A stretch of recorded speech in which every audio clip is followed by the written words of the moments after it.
एकादशी का व्रत किया करें।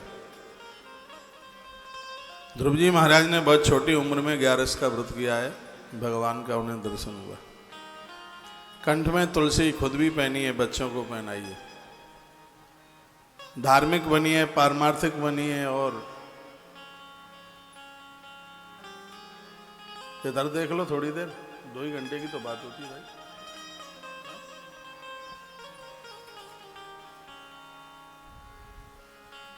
पारमार्थिक और धार्मिक बने। और धरती पर वह लोग बड़े बड़भागी हैं, भगवान नारायण की उनके ऊपर बड़ी कृपा है, जो हरिवासर व्रत करते हैं, यानी एकादशी का व्रत करते हैं। 11 के व्रत की भारी ही महिमा का वर्णन हमारे ग्रंथों में किया गया है। 10वीं को एकादशी पड़े या 10वीं एकादशी में पड़े तो उसे छोड़ देना चाहिए। आइए इसी संदर्भ में बड़ी एक अद्भुत कथा कही जा रही है। महर्षि गौतम के साथ राजा रुक्मांगद का संवाद वर्णन है और नारद पुराण में इसको बड़े आनंद से इसका वर्णित किया गया है कथा का, वो सुन लें आप। ऋषियों ने, सूत जी महाराज ने सौनक ऋषियों को एक कथा सुनाई है। महात्मा सौनक ऋषियों ने सूत जी को पूछा, कहा गुरुवर, लक्ष्मीपति नारायण भगवान कौन से व्रत से ज़्यादा प्रसन्न हो जाते हैं, उसके बारे में आप हमें बता दें। तब उन्होंने जवाब दिया कि ऐसा धरती का एक व्रत है, वो 11 का व्रत है, एकादशी का व्रत है, जिससे से भगवान प्रसन्न ही नहीं हो जाते। उस घर को छोड़ करके भगवान कभी जाते नहीं हैं जिन घरों में 11 का व्रत होता है। गरुड़ पुराण में वर्णन है, जिस घर में तुलसी की पूजा होती है, गौ माता को रोटी निकलती है, गंगा का आचमन होता है, 11 का व्रत होते हैं, यमराज दरवाजे से चले जाते हैं वापस, उस घर में प्रवेश नहीं करते। और सही बात तो यह है कि आपके घर में तुलसी नहीं है तो आप किसी जघन्य अपराध का भोग रहे हैं। वैष्णव जन होकर के घर में गंगाजल नहीं, जिस घर में गंगाजल नहीं वहाँ देवता नहीं, वहाँ भूत प्रेत रहते हैं। गंगा महात्म्य में ऐसा वर्णन है। घर में गंगाजल, गौ माता के लिए रोटी, अतिथि का आदर मान सम्मान, कंठ में तुलसी रुद्राक्ष, भगवत भजन, हरि भजन। ऐसा बताते हैं कि सामने कोई चंदन तिलक लगाए आपको दर्शन दे जाए। सुबह से हमसे यदि कोई अपराध हो गया है तो उस व्यक्ति के दर्शन करते ही हमारे अपराध क्षीण हो जाते हैं। तो कोई भी दिन ऐसा ना निकले कि आपके भाल पर रोली, तिलक, चंदन। सधवा नारी के लिए बिंदी, भाल में सिंदूर बहुत मायना रखता है, घर की खुशियां बढ़ाता है। लेकिन आजकल उसमें भी फैशन हो गई है, अचक से इतना सा लगाएंगे कि कोई देख न ले। तो फिर शादी क्यों करी थी? जब इतना परहेज हो रहा है कोई देख न ले तो फिर क्यों शादी करी थी? इस सिंदूर के लिए बड़े बड़े कार्तिक नहाने पड़ते हैं, बहुत कुछ करना पड़ता है। जिस प्रकार से नारी के भाल के ऊपर सिंदूर बहुत सौभाग्य का प्रतीक है, उसी प्रकार से वैष्णव जनों के, हरि भक्तों के माथे के ऊपर लगा हुआ चंदन साक्षात भगवान के चरण हैं। ठाकुर जी के चरणों का दर्शन कर लिया, ये समझ लीजिए आप। 11 की महिमा, 11 का महात्म्य आप सुन रहे हैं, जिसमें वर्णन किया गया है। कहा गया है एक राजा हुए थे जिनका नाम था रुक्मांगद।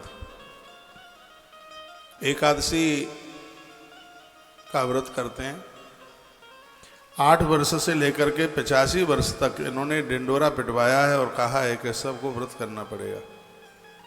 रोगी हैं, बीमार हैं, अपांग हैं, चलने में असमर्थ हैं, इस राजा ने उनसे भी व्रत करवाया। राजा हाथी पर बैठ करके ढिंडोरा पिटवाता था कि आज एकादशी है, कोई भी अन्न नहीं खाएगा, जो अन्न खाएगा उसे प्राण दंड मिलेगा। कर्कश बोल करके भी यदि किसी से धर्म करवाया जाए तो उसमें कोई अपराध नहीं है, ऐसा बोला गया। ये कहते थे कि आज एकादशी तिथि है, आज के दिन 8 वर्ष से अधिक और 85 वर्ष से कम आयु वाले जितने भी लोग हैं वो यदि भोजन करेंगे तो मैं उन्हें प्राणों का दंड दूंगा। 8 साल से नीचे और 85 के जो ऊपर थे बस वही मुक्त थे राजा के द्वारा। और 8 से 85 के वर्ष में जितने लोग थे राजा सबसे एकादशी करवाता। और यह कहता कि मेरा दंड होगा यदि तुमने मेरी बात नहीं मानी तो उसे नगर से निर्वासित कर दिया जाएगा। औरों की तो बात ही क्या है कि पिता, भ्राता, पुत्र, पत्नी और मेरा मित्र भी क्यों न हो, उनको जीवन में से मैं त्याग दूंगा यदि एकादशी का व्रत नहीं करेंगे। मित्र वही है जो धर्म कर्म से जुड़ा है, पत्नी भी वही है।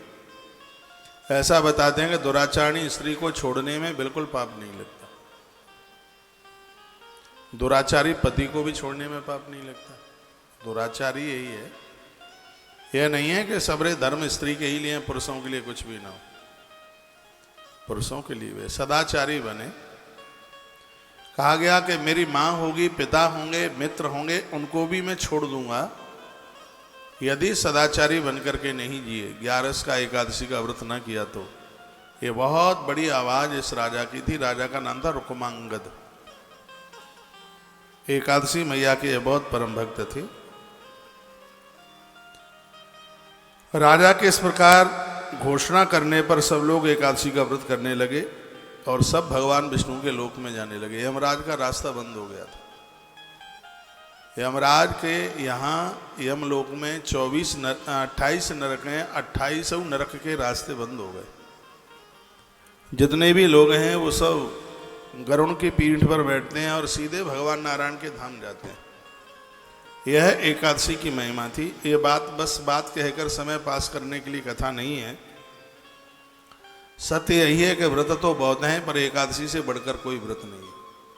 पेड़ तो बहुत हैं, पीपल के ऊपर कोई नहीं है। नदियां बहुत हैं, गंगा जी के ऊपर कोई नहीं है। प्रकाश देने वाली चीजें बहुत हैं, सूर्य के ऊपर कोई नहीं।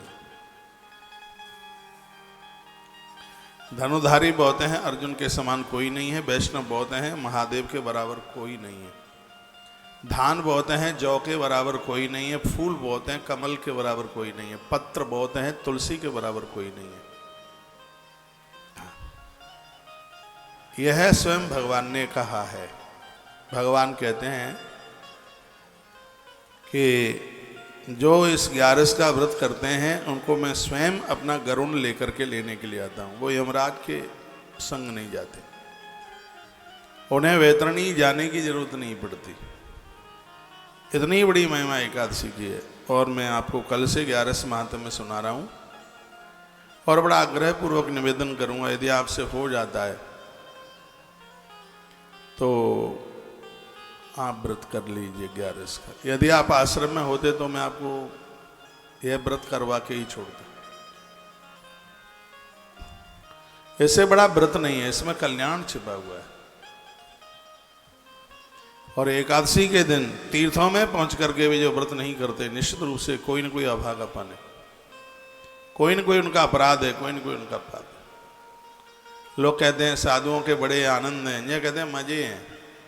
लोग मालाएं डाल रहे हैं, खाने को लडुआ दे रहे हैं। हाँ, मूड मुड़ाई 3 गुण मिटे चांद की खाज, खाए हुए कौन लडुआ मिले लोग कहें महाराज। आनंद तो है, लेकिन आप इस आनंद को क्यों नहीं लूट रहे हैं? फिर उनको इतने आनंद है तो आप इस आनंद से क्यों वंचित रह रहे हैं? उनकी रोज जीने की जो जिंदगी है मैंने बहुत करीब से देखी है। जीवन बड़ा कठिन है। साधु का जीवन तो बिल्कुल तलवार की धार के ऊपर है। अपना जैसा खा नहीं सकता, अपना जैसा पहन नहीं सकता, अपना जैसा चल नहीं सकता। एक साधु के ऊपर पूरी दुनिया की निगाहें होती है। पूरा जगत उनका सम्मान करता है, आदर करता है, मान करता है, क्योंकि इनको ईश्वर ने स्वीकार कर लिया है। और जिसको भगवान ने स्वीकार कर लिया है, पूरी दुनिया उसके पीछे पीछे लग लेती है। वह 11 जैसे व्रत को बहुत पवित्रता के साथ और बड़े उत्साह के साथ करता है। उन्हें इंद्र का पद भी दिया जाए तो वो एकादशी को रोटी नहीं खाएंगे। कहा इंद्र का पद आप ले लेना, हमें जरूरत नहीं है। तो ऐसा ही बोल दें। बोलने के लिए तो बातें बहुत हैं। धरती में वो साक्षात विष्णु स्वरूप है जो 11 का व्रत करते हैं, एकादशी का व्रत करते हैं। हमने तो यहां तक पढ़ लिया है, द्वादशाक्षर मंत्र का आप 10,000 जप करते हैं। ओम नमो भगवते वासुदेवाय 10,000 बहुत होता है। 10,000 जप 10,000 जप करते हैं आप ओम नमो भगवते वासुदेवाय। उससे जितना पुण्य आपको प्राप्त होता है, जितना पुण्य आपको प्राप्त होता है, उतना ही पुण्य आपको तत्क्षण 11 का व्रत करने से तत्काल प्राप्त हो जाता है। ऐसा हमारे ग्रंथों में वर्णन है। एकादशी की खुद की तो महिमा है, वो तो अलग है ही। आप 11 करते हैं तो ये एक्स्ट्रा आपके पास पुण्य है। 10,000 द्वादशाक्षर मंत्र आप जपते हैं, ये एक्स्ट्रा है। ये मैंने नई बात पढ़ ली है, मुझे बहुत अच्छा लगा ये पढ़ करके। इतना इसका फल है, इतनी बड़ी इसकी फलश्रुति है। बताते हैं जो एकादशी का व्रत करते हैं उन्हें पूरा माघ स्नान करने का पुण्य प्राप्त होता है। माघ महीना जो कि प्रयाग में करते हैं, ठीक से सुन लो, आपके काम आएंगी बात। और ये बातें मैं पहली बार बोल रहा हूँ, एक बार फिर रिपीट कर रहा हूँ। जो 11 का व्रत करते हैं, एकादशी का व्रत करते हैं, उन्हें माघ स्नान करने का फल प्राप्त होता है। जो एकादशी का व्रत करते हैं उन्हें चांद्रायण व्रत करने का फल प्राप्त होता है। इतनी बड़ी महिमा है 11 के व्रत की, इससे बड़ा कोई व्रत नहीं है। आपने एकादशी का उद्यापन भी कर दिया तो भी कुछ प्रमुख एकादशी करते रहिए। उसके नाम मैं बता देता हूँ। माता जी सो रही हैं, इनको जगा दो। आप ही लाल मैया, आप ठीक से बैठिए मेरी तरह, आपको ही बोल रहा हूँ।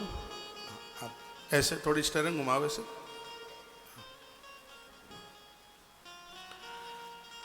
हरे प्रबोधनी एकादशी कीजिए, कार्तिक में पड़ती है।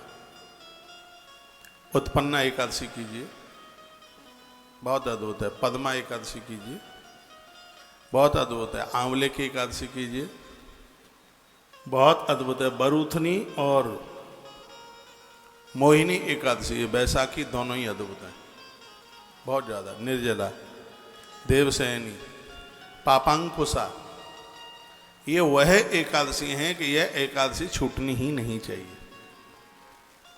ये एकादशी, ये आपने उद्यापन कर दिया है तो भी ये कुछ प्रमुख हैं, इनको करते रहिएगा। हमें 11 तत्वों को अपने कब्जे में जो करा दे वो एकादशी है। 11 तत्वों से जहाँ अपराध नहीं होता, एकादशी की महिमा है। मन से अपराध नहीं होगा, 5 ज्ञानेंद्रिय और 5 कर्मेंद्रिय से अपराध होगा ही नहीं। यह एकादशी की महिमा है। 5 वर्ष के ध्रुव भगवान को प्राप्त करते हैं, 5 साल के ध्रुव एकादशी का व्रत करते हैं। पांडव एकादशी का व्रत करते हैं। पहले दिन की एकादशी जो 10वीं जिसमें पड़ जाती है वो मत करना। कुंती माता ने बहुत समझाया था गांधारी को कि दीदी आप पहले दिन की एकादशी मत किया करो जिसमें 10वीं पड़ती है वो वाली। पहला दिन 10वीं नहीं है तो कर सकते। कहा कि इससे संतानक क्षय होती है, ये माता कुंती ने समझाया था और वो गांधारी नहीं मानी और उसका असर उसके बच्चों के ऊपर पड़ा। पुण्य तो हुआ नहीं, अपराध और हो गया। इस बात के ऊपर मैं बहुत जोर देता हूँ। 11 जिसमें बिल्कुल भी 10वीं नहीं है, ये आयु बढ़ाएगी, बल बढ़ाएगी, स्मृति बढ़ाएगी। और जैसे एकादशी में 10वीं पड़ रही है वो हमारे प्राणों को भी ले लेगी, आयु छीन कर देगी। मैं आपको कन्फ्यूज नहीं करूँगा, वही बातें बोलूँगा जो हमारे ग्रंथों में लिखी है।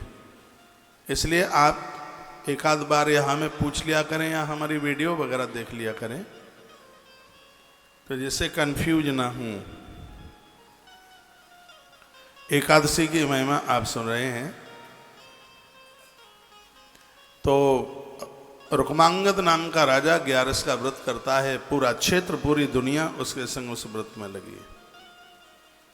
एक दिन की बात थी, यमराज इतने परेशान हो गए और यमराज रोते रोते विधाता ब्रह्मा के पास पहुंचे। ब्रह्मा जी के पास पहुंचे, ब्रह्मा जी को प्रणाम किया। ब्रह्मा जी ने रोते हुए देखा यमराज को, कहा क्या हुआ? ब्रह्मा जी से यमराज ने कहा कि अब मैं नौकरी नहीं करना चाहता। हुआ क्या है? कहा तनख्वाह लेते रहें और काम करके न दें तो व्यक्ति की दुर्गति हो जाती है, उसको बिल्ली बनना पड़ता है। ऐसा नारद पुराण में वर्णन है और यमराज बोले।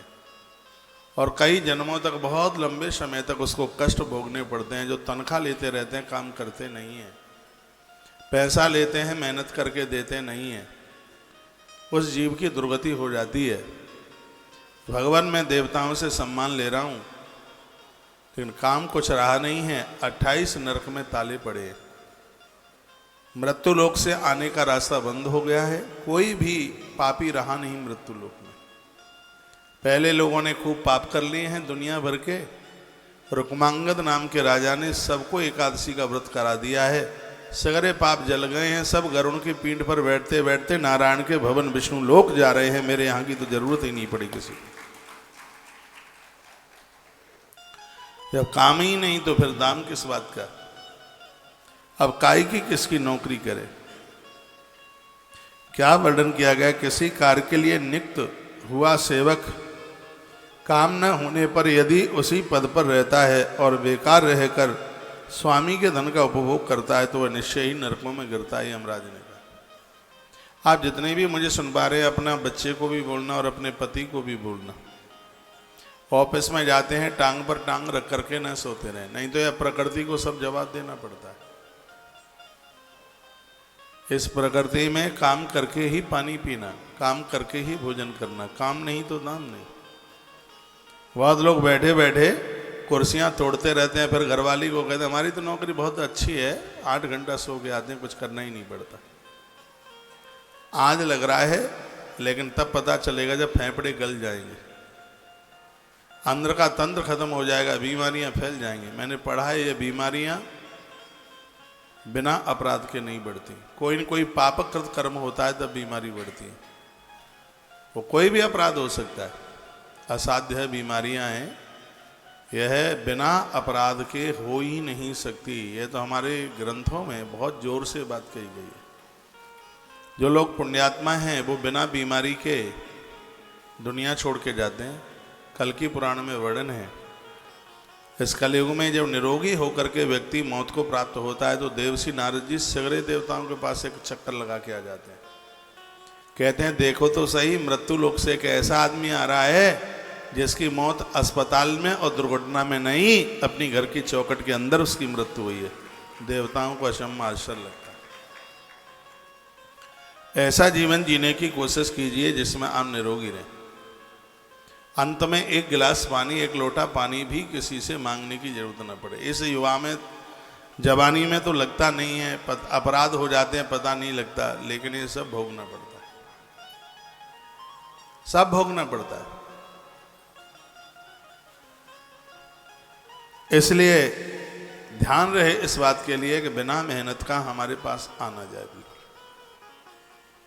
मेहनत आप किसी भी डिपार्टमेंट में, किसी भी सेक्टर में, किसी की भी क्षेत्र में हैं, जहाँ भी जितने दिनों तक आप रहते हैं उस स्थान को अपना मानकर, तुम्हारे जाने के बाद तुम्हारी कमी का एहसास होना चाहिए। वहाँ गणेश जी ने भगवान महादेव को बड़ी अच्छी बात कही थी। जब वो चौकीदारी कर रहे थे ना, कहा मां नहा रही है, अंदर नहीं जाने दूंगा। भोलेनाथ ने कहा मैं तेरा बाप हूँ, माँ का भले ही है आप, लेकिन मुझे जो एक ड्यूटी मिल गई है और मैं उसको पूरा करूंगा। ये सबके लिए होना चाहिए, मेरे लिए भी और आपके लिए भी। मैं तो कर रहा हूं बराबर। इस बात के लिए मैं बड़ा खरा उतरा हूं। जहां भी हम लोग रहे हैं वो जगह को बिल्कुल अपना मानकर, अपना ही मान करके वो किया। जगन्नाथ घाट आश्रम में मैं रहता था, परिक्रमा मार्ग में पड़ता है, यमुना जी के बिल्कुल किनारे है।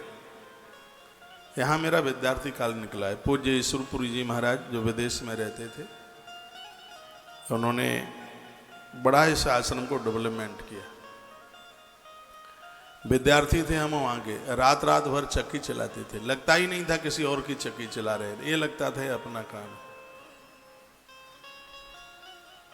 सैकड़ों क्या 1500 महात्माओं के लिए रोटी बेलना। रोटी बेलने में तो कंपटीशन में मैं आपको भी पीछे कर दूंगा। ऐसी गोल गोल रोटी अभ्यास में है मेरे विद्यार्थी काल में। सुबह कई एकड़ों में सुबह झाड़ू लगाना, यह हमें वहाँ का जगन्नाथ भगवान का आशीर्वाद मिला है। हम लोगों के इष्ट देव हैं भगवान जगन्नाथ। हमने शुरू से उन्हीं के ही चरणों में जीवन जिया है। मैं भगवान प्रभु जगन्नाथ को बहुत मानता हूँ। हमारे जीवन का संरक्षण, संवर्धन, उत्कर्ष, भगवान को श्री जगन्नाथ जी ने किया। हमें जगन्नाथ भगवान के बर्तन साफ करने का सौभाग्य मिला है। वहाँ की गौशाला में उस समय 125-150 गैयाँ होती थी। तो हमें इतना ही अचंभा, इतना आश्चर्य होता था कि स्वामी जी इतनी गायों का भरण पोषण करते कैसे, इतना जौ कहाँ से आता है, ये इतना गेहूं आता कहाँ से, रात भर चक्की चलाते और यही सोचते रहते। बहुत छोटी उम्र होती थी, बहुत छोटी, लेकिन कभी यह सोचा भी नहीं था कि यह गैया मैया अपना इतना आशीर्वाद बना देगी कि हमेशा हमेशा के लिए अपने चरणों में जोड़ देगी। बड़ी कृपा करिए। वहाँ जगन्नाथ घाट में खिचड़ी का भोग लगता। मैं जगन्नाथ धाम में था, पुरी में। सुबह ही सुबह एक पुजारी जी आए, मकर संक्रांति थी उस दिन, 14 जनवरी थी, कथा हो रही थी, पता नहीं 17 या 18 की बात है। तो बोले कि मैं एक काम से आया हूं। पुजारी जी बोले, हाँ बोलिए। कहा भगवान जगन्नाथ खिचड़ी से बहुत प्रसन्न होते हैं, और हमने तो सुना है कि तुम आश्रमधारी हो, तुम जगन्नाथ भगवान को मानते हो, तो आश्रम में खिचड़ी रोज जरूर बननी चाहिए। तब से लेके आज तक खिचड़ी की एब्सेंट नहीं है, यहाँ पे खिचड़ी बनती है, जगन्नाथ भगवान की खिचड़ी। तो मैं आपको यह कहना चाह रहा हूं कि हम जहां भी रहें, हम वहां ना रहें तो हमारे हटने का, वहां पर एक कमी का एहसास हो, और हम वहां से हट गए तो भी व्यवस्थाएं वैसी की वैसी चलती रहीं, तो इसका मतलब है कि हम तो फ्री फंड में ही पैसा लेने लगे। आप कुछ दिनों के लिए पियर चली जाती हैं मेरी बहनों, तो आपके ससुराल में घर में कुछ ऐसा होना लगे तो सही कि बहू पियर गई है तो सब काम गड़बड़ हो रहे हैं, काम सिमट नहीं रहा है, और तुम्हारे जाने से फिर वैसा का वैसा ही सब दिख रहा है, तो इसका मतलब है कि पापड़ पड़े पड़े ही खाया है। फिर तो आप किसी भी डिपार्टमेंट में, कहीं भी, आप प्राइवेट सेक्टर में हैं या आप सरकारी दफ्तर में हैं, प्रकृति से 1 रुपया लें तो प्रकृति को 5 रुपए का काम करके दीजिए। कबीर जैसे महापुरुषों ने कहा था, कर्म ही मेरी पूजा है। ये कर्म फिर हमारी आराधना, हमारी पूजा बन जाती है।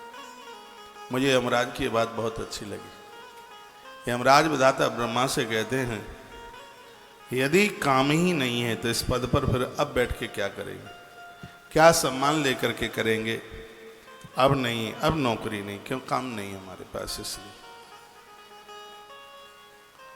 देवर्षि नारद जी ने यह सुना। नारद जी पहले तो अचंभित होने लगे। यमराज बोले, हे देवर्षि जी, इस समय पृथ्वी पर जो राजा राज्य कर रहा है वह पुराण पुरुषोत्तम भगवान ऋषिकेश का, भगवान नारायण का परम भक्त है रुक्मांगद। राजेश्वर रुक्मांगद अपने राज्य के लोगों को नगाड़ा पीट पीट करके सावधान करता है कि सबको एकादशी का व्रत करना होगा। राजा पूरी प्रजा से करा लेता है व्रत, और आपसे, अपने घर के लोगों से भी नहीं कुछ हो पाता। आप आरती में खड़े रहते हैं, चिल्ला चिल्ला के हार जाते हैं, लेकिन आपका बेटा नहीं आता आरती में खड़ा होने के लिए। आप कहें कि बेटा आजा, थोड़ा घंटी बजा दे, नहीं आता। आप घर में किसी को भी बुलाते हैं, आपकी कोई सुनता ही नहीं है। घर के माहौल को इतना बढ़िया कीजिए कि सब एक सुई की नोक में सब पार हो जाए। ऐसे घरों में बड़ी बरकत होती है। सुबह शाम आरती हो रही है, उस समय सब आप एक जगह पर आके खड़े हो जाएं, तो आपका घर ही तीर्थ बन जाता है। ईश्वर ने बड़ी कृपा की है, मनुष्य जीवन मिल गया है। 1 करोड़ साल तक नहीं मिलेगा यदि धोखा खा गए तो। ये 10-20 वर्ष की जो गर्मी रहती है, जिसमें लोग धरती से धरता कहते हैं, वासना के गुलाम बन के जीते हैं, बुढ़ापे में बड़ी हड्डियां टूटती हैं इनकी, तो बड़ी दुर्गति होती है। यमराज के दूतों के ऐसे कौड़े पड़ते हैं, रोता है जीव, चीखता है, कहता है भगवान अब के बार क्षमा कर दो, गलती नहीं करेंगे। लेकिन फिर पछताए क्या होता है, जब चिड़िया चुंग गई खेत, फिर बाद में रोने से क्या होगा। भोगी मत बनिए, योगी बनिए। संसार में आप आए हैं, योगियों की तरह जीवन जीने की कोशिश कीजिए। बच्चों के भी बच्चे हो गए, बच्चे बड़े हो गए हैं, नातियों के नाती पोतों की भी शादियां हो गई हैं। अब आप थोड़ा इससे बाहर निकल करके आइए और भगवत आराधना भगवत भजन में लगिए। दुनियादारी का बहुत हो गया है। हमारी बूढ़ी माताएं तो 75-80 वर्ष में भी उन्हें यह लगता है कि अभी ये भी हो जाए, ये भी हो जाए, ये भी हो जाए। अभी तो संती का मुंह और देख लो। हाँ, बेटे का बेटा कौन होता है? पोता। उसका बेटा होता है पंथी, पंथी का बेटा होता है संती, संती का कौन होता है? ठंती। और फिर ये और कहती हैं कि ये इतना हो जाएगा तो सोने की सीढ़ी मिलेगी ऊपर जाने के लिए। कुछ नहीं मिलने वाला है। पितामह भीष्म ने कहा था, अपने भाग्य के किवाड़ अपने आप खोलूंगा। शांतनु राजा ने कहा था, बेटा तुमने क्या किया? आजन्म ब्रह्मचारी बनने का तुमने जो संकल्प लिया, बेटे के बिना उद्धार कहाँ है? तर्पण करने के लिए, पिंडदान करने के लिए बेटा चाहिए, तब मुक्ति होगी। पितामह भीष्म ने कहा, पिताजी जो मुक्ति बेटों से मिलती है ऐसी सस्ती मुक्ति मुझे नहीं चाहिए बिल्कुल भी। अपनी मुक्ति का कपाट अपने हाथों से खोल के जाऊंगा। महाभारत में वर्णन है, पितामह भीष्म जिस समय अपना शरीर छोड़ रहे थे तो सगरे देवता आ गए थे धरती पर। मां गंगा ने स्वयं जल पिलाया था। द्वारका के श्री कृष्ण चरण पकड़े हुए बैठे थे चरणों में, पितामह भीष्म के चरणों में। ये वो लोग सुन लें जिनके दिमाग में ये दुविधा है, संतान नहीं है, बेटा नहीं है, कैसे उद्धार, कैसे मुक्ति होगी। तो ऐसी फ्री फंड की मुक्ति की कामना मत करो। जिनको 4-4 बच्चे हो गए, एक जुआरी है, शराबी है, कबाड़ी है, तो ये मुक्त कर देंगे आपको? मुझे नहीं लगता। अपने मुक्ति के कपाट अपने हाथों से खोलिए। मुक्ति के दाता आप खुद बनिए। बड़ी सुंदर सुंदर बातें वर्णित की गई है। वेदाता ब्रह्मा के सन्मुख यमराज खड़े खड़े आंख में आंसू बहाते हैं। यमराज बोले, पितामह पितामह नाथ मेरी बात सुनिए। किसी के प्रभाव को जो खंडन, वह मृत्यु भी अधिक दुखदायी होती है। हे कमलोद्भव, जो पुरुष कार्य में नियुक्त होकर स्वामी का धन हड़पते रहते हैं, उन्हें काम करके नहीं देते, ऐसे लोगों की दुर्गति होती है। जो स्वामी को लूटता है और होशियार बनता है कि हमने बुद्धू सेठ को बना दिया। यमराज कहता है, किसी को बुद्धू नहीं बना दिया, खुद बुद्धू बना है। वर्णन है कि मानव 300 कल्पों तक चूहा बन करके जीता है, जो मालिक से पैसा लेता है, ठगियाई कर लेता है, काम करके नहीं देता। ये सरकारी जितने भी लोग मुझे सुन पा रहे हैं, सुन लीजिए। सरकारी डिपार्टमेंट वाले, झूठे मेडिकल, झूठी एप्लीकेशन। आज सरकारी सेक्टर क्यों खत्म होता जा रहा है? जय जय भैया, काम करके नहीं दिए इसलिए। खैर मेरी बात आपको ठीक लगेगी नहीं, लेकिन सब लोग ऐसे नहीं हैं। फिर भी मेरे संपर्क में ऐसे बहुत लोग हैं, मैं खूब समझाता हूँ, रिश्वत लिए बिना नहीं मानते। उन्हें तसल्ली अपनी सैलरी से नहीं होती। सैलरी भी 1.5 लाख 2 लाख रुपया, 80,000, उससे तसल्ली नहीं है। जब तक ऊपर वाला नहीं आ जाता तब तक वो उन्हें बहुत अच्छा लगता है ऊपर वाला। ऐसे लोग हेरा फेरी करते हैं और बुद्धिमान बनते हैं। यमराज कहते हैं कि ऐसे लोग 300 कल्पों तक चूहा बन करके, चुखरा बन करके जीवन जीते हैं। बड़ा कष्ट होता है।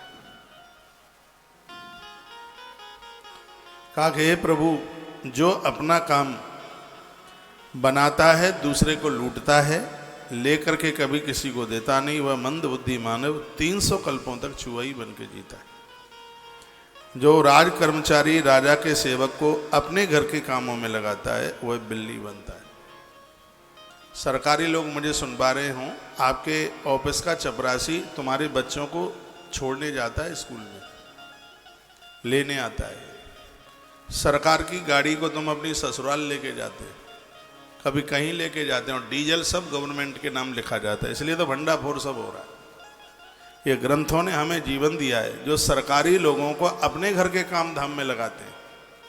और ये बड़े बड़े अधिकारी तो ऐसा ही करते हैं। क्यों शर्मा जी, आप इस सेक्टर में रहे, बच्चों को छोड़ना, बच्चों को लाना, बाजार से सब्जी ले आ, घरवाली को उसके पियर छोड़ के आ जा।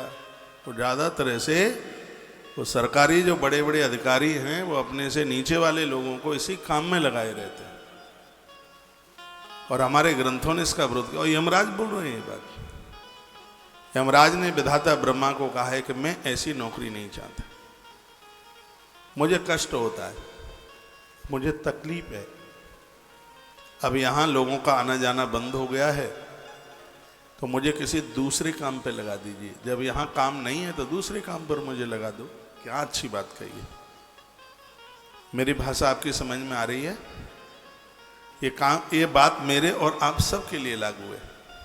आपका बेटा, आपका पति सरकारी दफ्तर में काम करते हैं, वहाँ से कोई चपरासी ऑफिस से आता है, तुम्हारे घर के काम धामों में लगा है, तुम्हारे बगीचे को ठीक कर रहा है, पेड़ लगा रहा है, पानी दे रहा है, तुम्हारे बच्चों के स्कूल विस्कूल लेके जा रहा है। नहीं, एक आदमी अपनी तनख्वाह देकर अलग से कीजिए, उसको अपने काम में नहीं, उसको अपने प्रयोग में नहीं लीजिए, बिल्कुल भी। जीवन की दुर्गति हो जाएगी। तत्पश्चात देव मैं आपकी आज्ञा से धर्म पूर्वक प्रजा का शासन करता था। हे प्रभु, मैं मुनियों तथा धर्मशास्त्र आदि के द्वारा भली भांति विचार करके आज आपके पास आया। अब मेरे पास कोई बिल्कुल काम नहीं रहा है और आपके पास मैं आया हूँ। या तो रुक्मांगद की एकादशी रुकवा दो, या फिर मुझे कोई दूसरा काम दे दो। एक तो काम आपको करना ही होगा। राजा रुक्मांगद ने मेरे यहाँ के रास्ते बंद कर दिए। उस राजा के भय से समुद्रों द्वारा घिरी हुई समूची पृथ्वी के लोग सर्व पाप नाशक एकादशी का व्रत करके और भोजन न करके उसके प्रभाव से वो भगवान विष्णु के धाम जा रहे हैं, भगवान विष्णु के लोक में जा रहे हैं। और ऐसा नहीं, स्वयं नारायण गरुड़ लेके पहुंच जाते हैं वो एकादशी का व्रत करने वालों के लिए।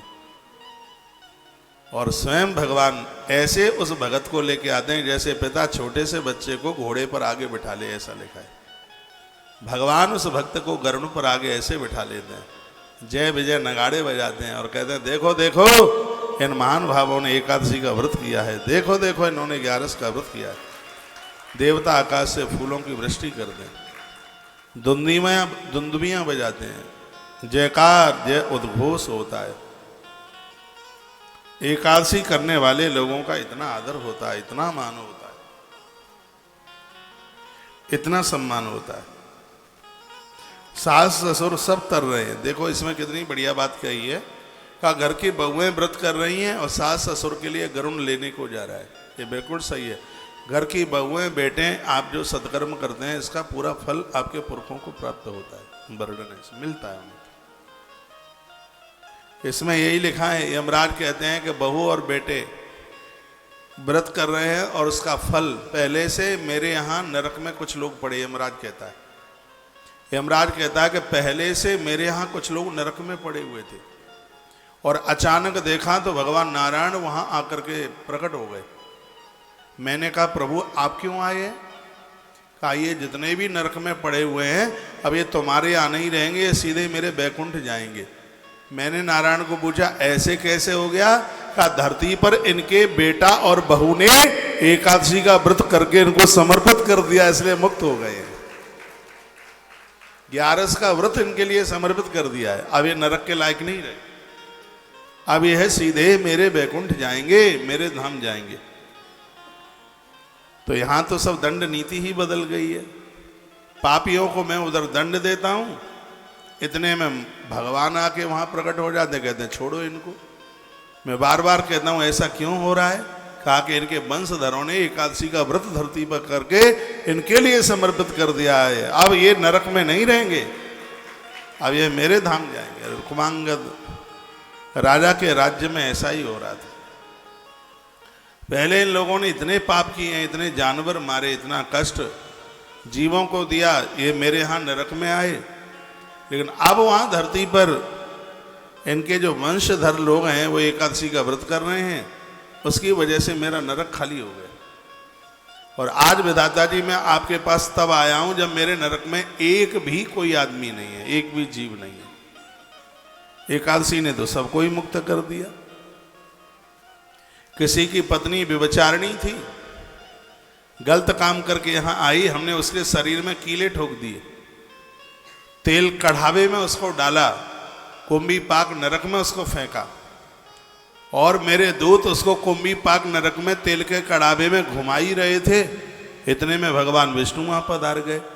भगवान विष्णु ने कहा क्या करते हो, इसको छोड़ो, ये अब कुंभी पाक नरक के लायक नहीं, अब इसको सीधे बैकुंठ में जाना होगा, क्योंकि इसके खानदानियों ने, इसके बच्चों ने, धरती पर इसका पति रह गया, उसने एकादशी का व्रत किया है, ब्राह्मणों को भोजन कराया है, सगरे पाप हैं वो सब जल गए हैं, पुण्य इतने बढ़ गए हैं, अब ये यमराज के नहीं, अब ये यमराज के यहाँ नहीं, अब इनको मेरे बैकुंठ में जगह मिलेगी, ये यमराज बता रहे।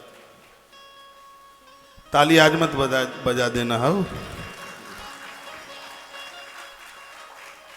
कितनी बड़ी महिमा 11 की है एकादशी की, और इतनी बड़ी महिमा होने के बाद भी यदि यह व्रत ना किया जावे तो निश्चित रूप से धिक्कार है हमारे लिए। अब तो भगवान को कह दो प्रभु जहां ले चलोगे वहीं मैं चलूंगा, जहां नाथ रख लोगे वहीं मैं रहूंगा। हे भगवान, बस तेरे दरबार पर अपना नसीबा जगाने के लिए आया हूं, जो तुम कहोगे वही मैं करूंगा, जहां नाथ रख लोगे वहीं मैं करूंगा। 2 पंक्तियां हैं, जहां ले चलोगे वहीं हम चलेंगे, चलूंगा। चलो थोड़ी देर के लिए माताओं तुम भी मर्द बन जाओ, हम भी तो बहुत कथाओं में स्तुति करते समय हम स्त्री बन जाते हैं। चलूंगी मेरे उठे बिरह की पीर सखी वृंदावन जाऊंगी, तो फिर हम जाऊंगा थोड़ी ही बोलते हैं, जाऊंगी, उस समय हम गोपी बन जाते हैं। तो जितनी भी गोपियां हैं थोड़ी देर के लिए सब गोपा बन जाओ। हाँ, जहां ले चलोगे वहीं मैं चलूंगा, जहां नाथ रख लोगे वहीं मैं रहूंगा, कहीं जाइएगा नहीं। सुनिए, एक मिनट।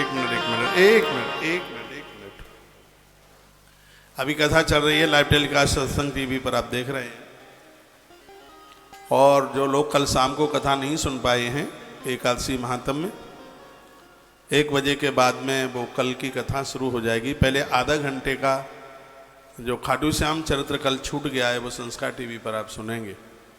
कल की जो 1.5-2 घंटे की कथा हुई है, और वह 1 बजे से या 1:15 बजे से, जितना बजे से, तो कल शाम की कथा बड़ी अद्भुत हुई थी एकादशी महात्म में।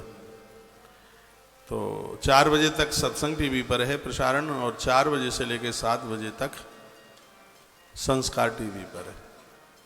तो संस्कार टीवी पर आज की कथा बड़ी अद्भुत है।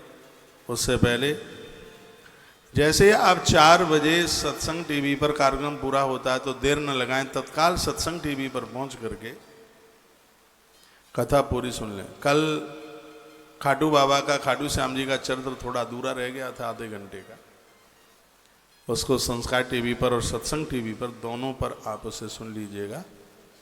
कल की कथा भी बड़ी अद्भुत हुई है, उसे सुन लें। और एक छोटी सी सूचना ये है, आज द्वादशी है, और मैं हर बार ये कहता हूँ, जिस प्रकार से 11 के दिन पेठे की, खाने की और खिलाने की बड़ी महिमा है, ये फल और मिठाई दोनों में आता है।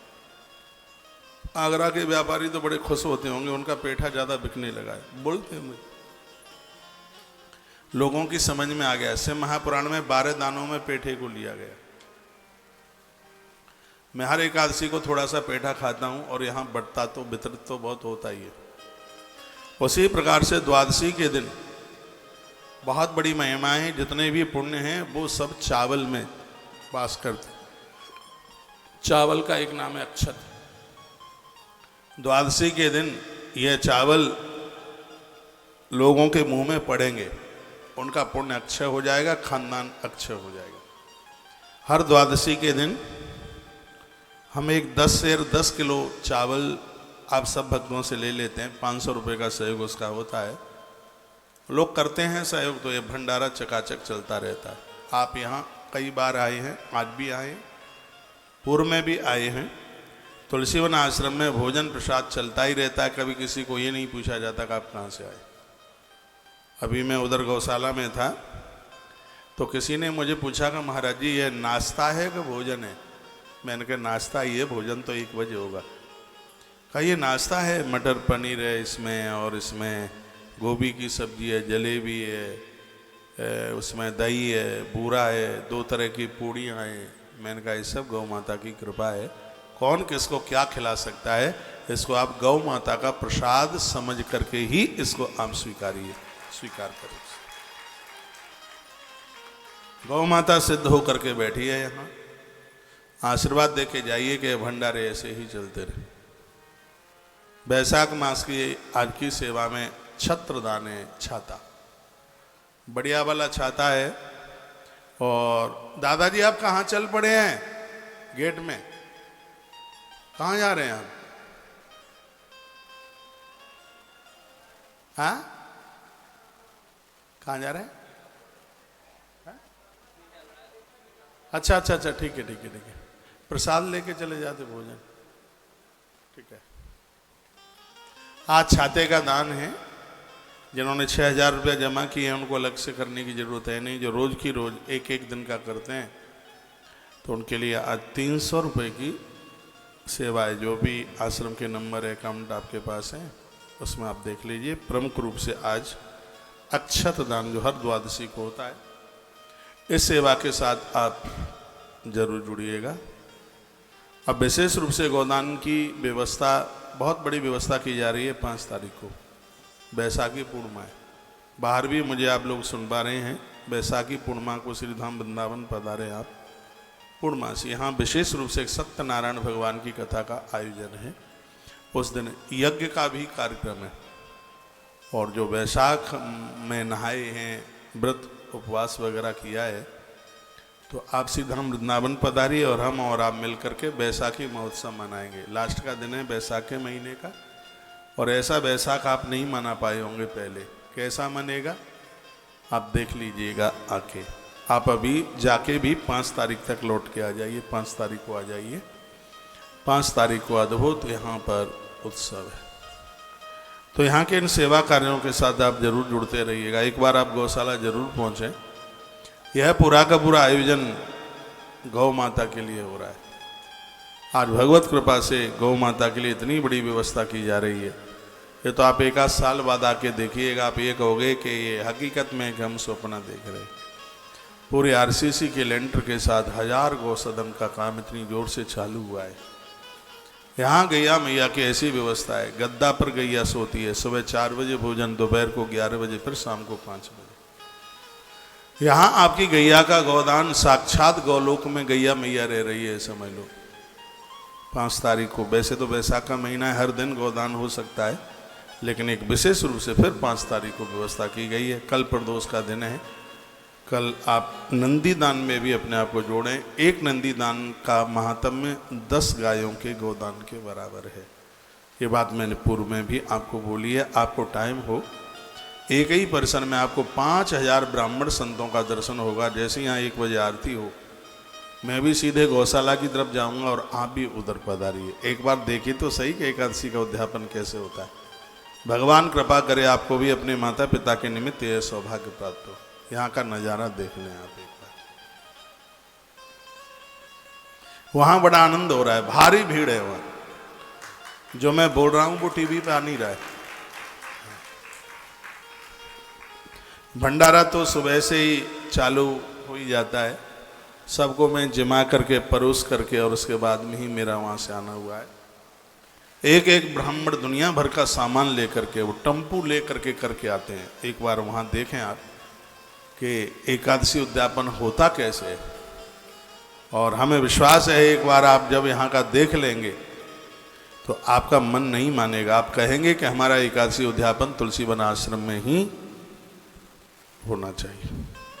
ये तस्वीरें वहीं की आप देख रहे हैं। आइए 2 पंक्तियां, आश्रम के सभी नंबर चालू हैं। कल हमारे पास जो भी नाम आए थे उनका अनाउंस शास्त्री जी ने कर दिया है, और जिनकी छोटी छोटी सहयोग राशियाँ हैं वो मैसेज लिख करके भेज दें, और बड़ी राशियाँ हैं वो फ़ोन करके अपना नाम लिखा।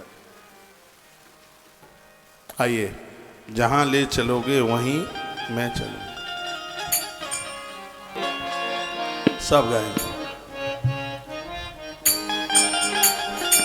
जहाँ ले चलोगे वही मैं चलूँगा, जहाँ ले चलोगे वही मैं चलूँगा, जहाँ ले चलोगे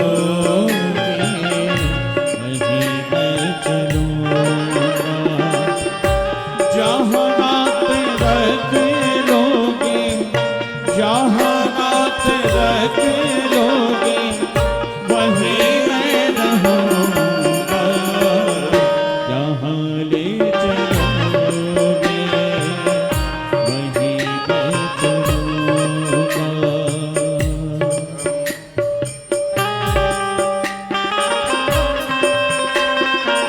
एक मिनट, मेरे मोबाइल में एक मैसेज लिख के आया है और इसको पढ़कर मेरा मन खुश हो गया। निशा सनसन बाल, आपने लिखा है, महाराज जी हम अक्षय तृतीया के समय आश्रम में रात को 11 बजे पहुंचे थे, फिर भी आश्रम के लोगों ने इतनी देर रात में भी हमारे भोजन का अरेंजमेंट किया।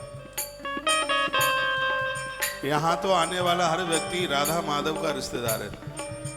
लोग अपने समधी की इतनी खुशामद करते हैं, संसारी लोग आते हैं तो उनकी इतनी खुशामद होती है, तो यहाँ तो साक्षात बांके बिहारी का रिश्तेदार आता है, तो उसको अति आदर होना चाहिए, उससे मान होना चाहिए। आपसे निवेदन है, सब लोग भोजन करके जाएंगे, और भोजन करके नहीं जाओगे तो ताला बंद करवा दूंगा, देख लेना। प्रसाद ले करके जाओगे। यहाँ भी सबके लिए भोजन की व्यवस्था है, और गौशाला में तो है ही। जहाँ ले चलोगे वही मैं चलूँगा, जहाँ ले चलोगे वही मैं चलूँगा, जहाँ हाथ रख लोगे, जहाँ हाथ रख लोगे वही मैं रहूँगा, जहाँ ले चलोगे वही मैं चलूँगा।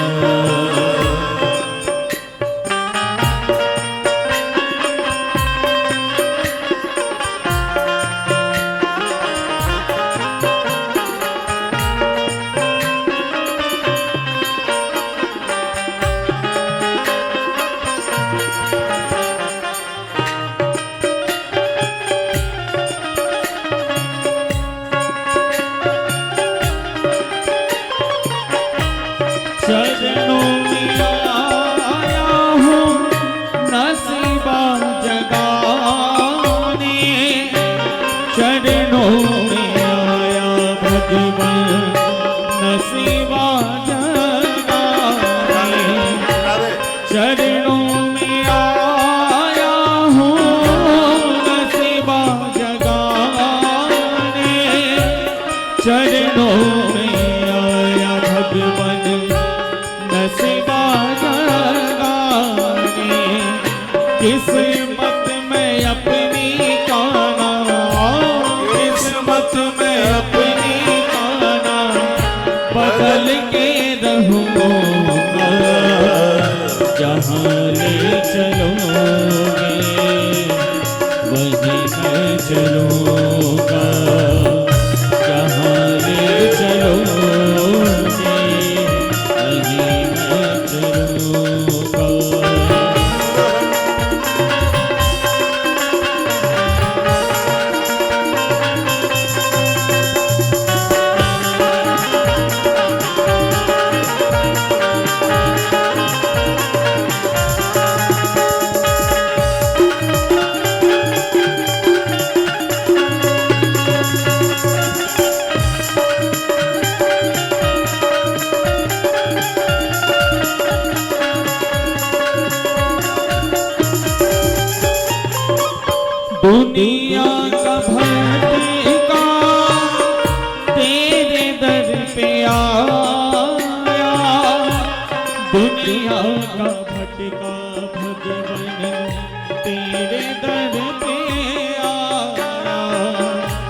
दुनिया का भटका तेरे दर पे आया, दुनिया का भटका भगवन तेरे दर पे आया। जो तुम कहोगे काना, जो तुम कहोगे काना, वही मैं करूँगा। जहाँ ले चलोगे वहीं मैं चलूँगा, जहाँ ले चलोगे वहीं मैं चलूँगा।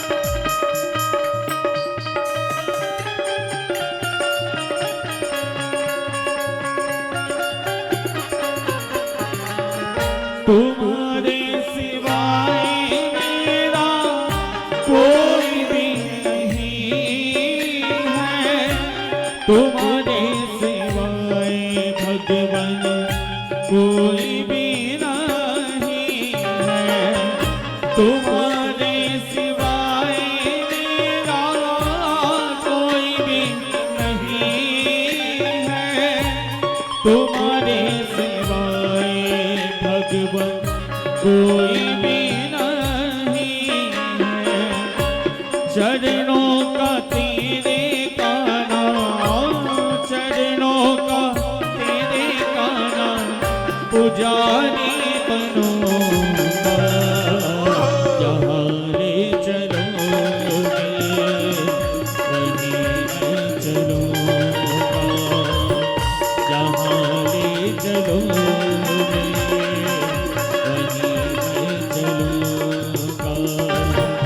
जहाँ नाथ रख लोगे, जहाँ नाथ रख लोगे वहीं मैं रहूँगा। जहाँ ले चलोगे वहीं मैं चलूँगा,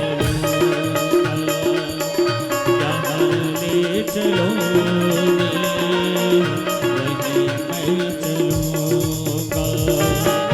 जहाँ नाथ रख लोगे, जहाँ नाथ रख लोगे वहीं मैं रहूँगा। जहाँ ले चलोगे वहीं मैं चलूँगा, जहाँ ले चलोगे वहीं मैं चलूँगा।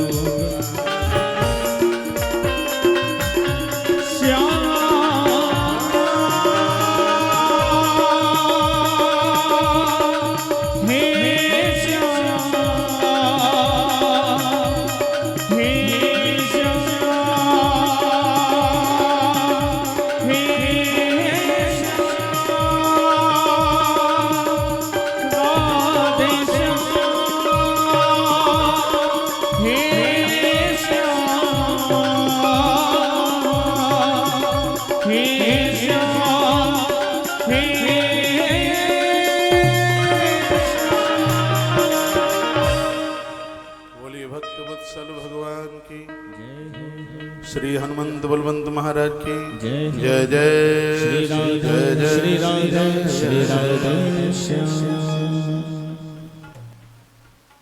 तत्पश्चात यमराज ने विधाता ब्रह्मा जी को कहा, क्या बताऊं, एकादशी के दिन लोग अपनी देह पर आंवला पोत करके उसका लेपन करके स्नान करते हैं, तो जितने भी दुष्कर्म हैं वो सब उन्हें छोड़ के चले गए।